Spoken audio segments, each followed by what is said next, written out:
سیدنا عمار ابن یاسر کا اپنا فہم، جن کے بارے میں صحیح بخاری میں آتا ہے کہ عمار کی زبان کو اللہ نے شیطان سے محفوظ کر دیا، یہ صحیح بخاری میں ہے۔ تو عمار سے پوچھ لیتے ہیں۔ عمار بن یاسر کا آپ حضرت علی کے ساتھ کمٹمنٹ کا لیول دیکھیں، 93 ایئرز ایج ہے۔ جنگ صفین لڑنے کے دوران اس وقت 93 کے تھے، وہ 37 ہجری میں شہید ہوئے۔ 93 سال بڑی عمر ہوتی ہے۔ مسجد نبوی کی تعمیر کے دوران یا غزوہ خندق میں خندق کھودتے ہوئے،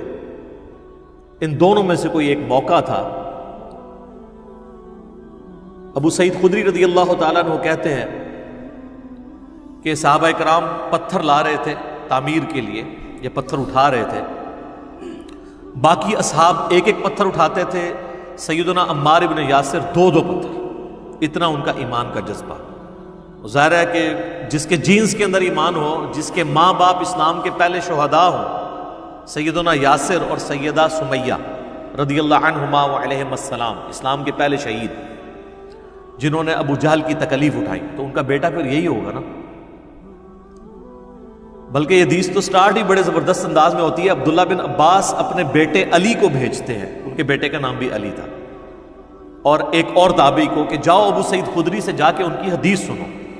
وہ حدیث جو بیان نہیں کرنی چاہیے پبلکلی، یہ کہتے ہیں نا بیان نہیں کرنی چاہیے۔ اور عبداللہ بن عباس تو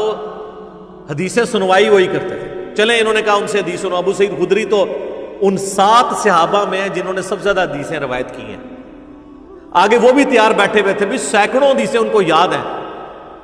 تو انہوں نے نہیں پوچھا کہ کیڑی حدیث سنن آئے ہو، ان کو بھی پتا تھا وہی والی جو انجینئر صاحب بیان کرتے ہیں،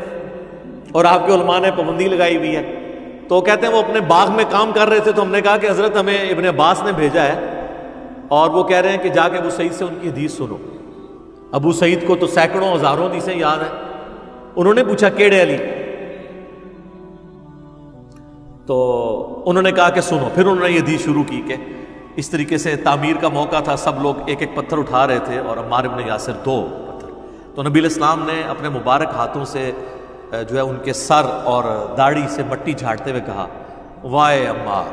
اے سمیہ کے بیٹے، افسوس، یعنی تو کتنی اسلام کے لیے خدمت کر رہا ہے، افسوس تجھے ایک باغی جماعت قتل کرے گی، تو انہیں اللہ اور جنت کی طرف بلائے گا، اور وہ جماعت تجھے دوزخ کی طرف بلا رہی ہوگی۔ اب یہ بڑے سخت الفاظ ہیں صحیح بخاری میں 2812 کہ سیدنا علی کے سپورٹر سیدنا عمار بن یاسر اور ان کی جماعت کو نبی علیہ السلام نے کہا جنت کی طرف اور اللہ کی طرف بلانے والی جماعت، اور ان کے مخالفین کو یعنی اہل صفین کو، حضرت معاویہ رضی اللہ تعالیٰ عنہ کی جماعت کو دوزخ کی طرف بلانے والی جماعت، اور پھر ساتھ کہا باغی، پولیٹیکل ٹرم میں بغاوت۔ یہ نہیں ہے کہ وہ اسلام سے باغی ہو گئے تھے، یعنی پولیٹیکلی خلیفہ برحق کے خلاف انہوں نے بغاوت کی، جس کی اطاعت واجب تھی، وَأُولِي الْأَمْرِ مِنْكُمْ کے تحت سورہ نساء کی آیت نمبر 59، اطیعوا اللہ واطیعوا الرسول وَأُولِي الْأَمْرِ مِنْكُمْ۔ تو یہ حدیث ہے جی، اور یہ حدیث جب پریکٹیکلی سامنے آئی جنگ صفین میں، سیدنا عمار بن یاسر شہید ہوئے۔ حضرت معاویہ کے ایک فوجی تھے ابو الغادیہ، جو اصحاب شجرہ میں سے، اور صحیح مسلم میں حدیث ہے کہ اصحاب شجرہ جو ہے نا، جنہوں نے بیعت کی ہے اس درخت کے نیچے صلح حدیبیہ کے موقع پر، جو سورہ فتح میں بھی ذکر ہوا ہے اس کا، تو مسلم کے الفاظ ہیں اصحاب شجرہ کو دوزخ کی آگ نہیں چھوئے گی۔ اب یہ ابو الغادیہ یہ بھی اصحاب شجرہ میں سے تھے۔ مسند امام احمد بن حنبل میں ایک پورا چیپٹر ہے جس میں ان کی حدیثیں ہیں جو انہوں نے نبی علیہ السلام سے بیان کی ہیں، اور وہ حدیثیں وہی ہیں کہ عمار کو باغی جماعت قتل کرے گی، اور عمار کا قاتل اور مال لوٹنے والا جہنم میں ہے۔ اور انہی حدیث میں ابو الغادیہ خود رویا کرتے تھے کہ مجھ سے عمار ابن یاسر کا قتل ہوا ہے، اور وہ تو بڑی دردناک حدیثیں ہیں، پھر ٹاپک دوسری طرف چلا جائے گا، وہ آپ ریسرچ پیپر میں پڑھ لیجئے گا، وہ میں اینڈ پہ بتا بھی دوں گا انشاءاللہ۔ تو ابو الغادیہ سے ہوا، اور اس پہ بعض لوگوں نے کوشش کی کہ جی ابو الغادیہ جو ہے وہ اتنا بڑا جرم کر کے بھی بخشے جائیں گے کیونکہ اصحاب شجرہ میں سے ہیں۔ تو شیخ ناصر الدین البانی، جن کو اہل حدیث تو اپنا محدث اور اس دور کا امام بخاری مانتے ہیں، باقی مکاتب فکر میں بھی اہل علم ان کی قدر کرتے ہیں۔ انہوں نے سلسلہ احادیث صحیحہ میں باقاعدہ بحث کی کہ یہ بہت مشکل تعویل ہے جو آپ کر رہے ہیں،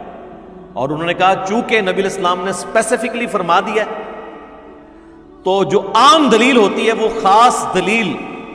عام دلیل کو ختم کر دیتی ہے، عام دلیل کبھی خاص دلیل کو ختم نہیں کرتی۔ اور یہ اہل حدیثوں کو بات پتہ ہے، جب ہم انہیں کہتے ہیں نا وَإِذَا قُرِئَ الْقُرْآنُ فَاسْتَمِعُوا لَهُ، تو وہ کہتے ہیں یہ تو جنرل ہے، ہم اس کو ختم کرتے ہیں لا صلاۃ لمن لم یقرأ بفاتحۃ الکتاب سے، وہ کہتے ہیں وہ خاص ہے کہ جو فاتحہ نہیں پڑھتا اس کی نماز نہیں ہوتی، لہٰذا یہ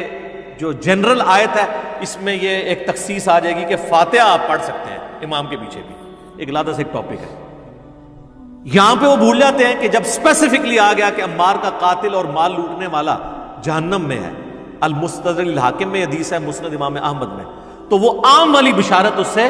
گئی، لیکن یہ ہمیشہ کے لیے جہنم میں نہیں، الٹیمیٹلی ہر مسلمان کو جس نے ایک دفعہ بھی کلمہ پڑھا ہے وہ جنت میں جانے میں انشاءاللہ کامیاب ہو جائے۔ باقی یہ آخرت کے معاملے میں نے آپ کو ایک ٹیکنیکل بحث کی ہے۔ اللہم اجرنا من النار، آمین ثم آمین۔